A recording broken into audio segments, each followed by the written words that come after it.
So there are two kinds of issues at stake in this human gene patent case that the U.S. Supreme Court is about to hear. The first is purely legal. Should human genes be considered products of nature?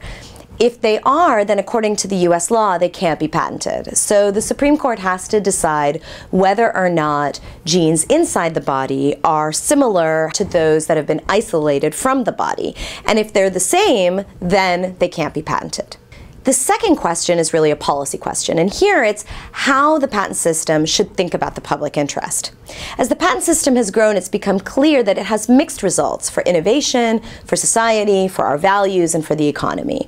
And a public discussion has really begun here, and we have to think about whether or not we want to rethink the patent system to better achieve the public interest. So critics cite four problems with these kinds of patents.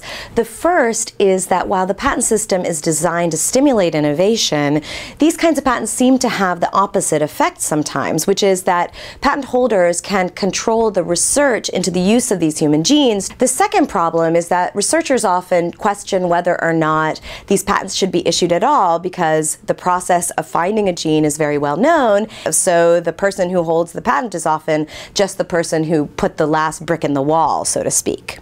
Third, there's a question about how this kind of patent influences healthcare access. So in the breast cancer case, for example, one company controls all genetic testing for breast cancer in the United States. Finally, there's a concern about the moral implications, and particularly the moral implications of turning a human gene into a commodity. If the Supreme Court disallows patents on human genes, then institutions who do biotech research are going to have to rethink their patenting and business strategies.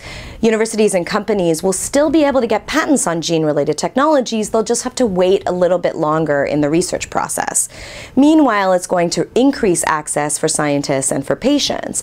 Regardless, what I hope is that we've started an ongoing discussion about how the patent system serves the public interest, because this is only one out of many controversies that are going on around patents on life forms, patents on essential medicines, and patents on information and communication technologies like the iPad.